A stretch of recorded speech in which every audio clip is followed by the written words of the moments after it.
Hello श्रोताओं, नमस्कार। हमारे YouTube चैनल अद्भुत कहानी ज्ञान पर आप सभी श्रोताओं का, भक्तों का हार्दिक स्वागत एवं अभिनंदन है। श्रोताओं, रोजाना की तरह आज भी हम एक रहस्यमय वीडियो लेकर आपके सामने आए हैं।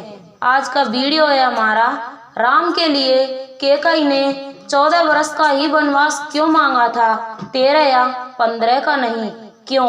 तो श्रोताओं, जानिए इसका पूरा रहस्य। अगर आपने हमारे YouTube चैनल को सब्सक्राइब नहीं किया है तो कृपा करके सब्सक्राइब कर लें और पास में एक छोटा सा बेल आइकन बटन होता है जिसको प्रेस कर लें। तो श्रोताओं, चलते हैं सीधे अपने वीडियो पर। श्रोताओं, राम को 14 वर्ष का वनवास क्यों मिला, जानिए। कैकेयी देश के राजा अश्वपति की पुत्री थी। कैकेयी के 2 वर ने ही रामायण की कहानी को महत्वपूर्ण दिशा दी। कैकेयी ने जब राजा दशरथ से राम के लिए 14 वर्ष का वनवास मांगा तो इसके पीछे 3 मुख्य कारण बताए जाते हैं। तो श्रोताओं, पहला कारण राजकीय नियम। यह एक प्रशासनिक कारण था। रामायण की कहानी त्रेता युग के समय की है। श्रोताओं, उस समय यह नियम था कि अगर कोई राजा 14 वर्ष के लिए अपना सिंहासन छोड़ देता है तो वह राजा बनने का अधिकार खो देता है। यह नियम वाल्मीकि रामायण के अयोध्या खंड में लिखित है। कैकेयी यह बात जानती थी, अतः उसने ठीक 14 वर्ष का वनवास ही मांगा। यह अलग बात है कि बाद में भरत ने सिंहासन पर बैठने से मना कर दिया और वनवास समाप्त करने के बाद राम ही सिंहासन पर बैठे। इसी प्रकार द्वापर युग में यह नियम था कि अगर कोई राजा 13 साल के लिए अपना राजकाल छोड़ देता है तो उसका शासन अधिकार खत्म हो जाता है। इसी नियम की वजह से दुर्योधन ने पांडवों के लिए 12 वर्ष वनवास और 1 वर्ष अज्ञातवास की बात रखी। और श्रोताओं, अब बात करते हैं कलयुग यानी आज के समय की। क्या आप जानते हैं कि अगर आप अपनी किसी प्रॉपर्टी के लिए 12 साल की अवधि तक अधिकार का कोई क्लेम नहीं करते हैं तो वह प्रॉपर्टी आपके अधिकार से चली जाती है।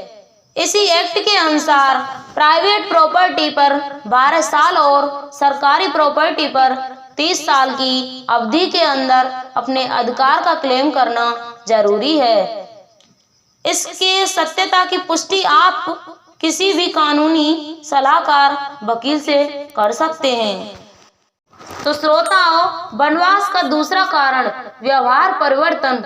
14 वर्ष वनवास मांगने का कारण उस समय की यह मान्यता थी कि 14 वर्ष तक एक सा जीवन काल जीने से आदमी का चरित्र और स्वभाव परिवर्तित हो जाता है। वाल्मीकि रामायण का एक श्लोक है कि नव पंच चै वर्षाणि दंडकारण्य आश्रित है, चिराजिन जटाधारी रामो भवतु तापस है। तो इस श्लोक का अर्थ है कि दंड वन में 14 वर्ष तक पेड़ की छाल, जानवरों की खाल पहनने और बालों को जटाजूट बनाकर जीवन जीते हुए राम अपना पूरा जीवन तपस्वियों के जैसा ही जीने लगेगा। कैकेयी और मंथरा ने यह सोच विचार कर राम के लिए 14 वर्ष का वनवास मांगा, क्योंकि इससे भरत का सिंहासन सदा के लिए सुरक्षित हो जाएगा। तो श्रोताओं, तीसरा कारण राजा दशरथ से बदला। राम को अयोध्या का राजा बनाने का निर्णय राजा दशरथ और मुनि वशिष्ठ ने विचार विमर्श करके लिया था। ऐसा कहा जाता है कि यह बात कैकेयी को 14 दिन बाद पता चली। कैकेयी दशरथ की प्रिय पत्नी थी, लेकिन उन्हें यह बात मंथरा से मालूम चली। इसी बात का बदला लेने के लिए कैकेयी ने उन 14 दिन को हर दिन 1 वर्ष मानकर 14 साल का वनवास राम के लिए मांगा। अगर श्रोताओं आपको यह हमारा वीडियो पसंद आया हो तो लाइक करें, शेयर करें, कमेंट करें और अगर आप हमारे चैनल के साथ नए जुड़े हैं तो सब्सक्राइब करें। तो श्रोताओं यहीं पर हमारा वीडियो विराम लेता है। तो जय हिंद, जय भारत।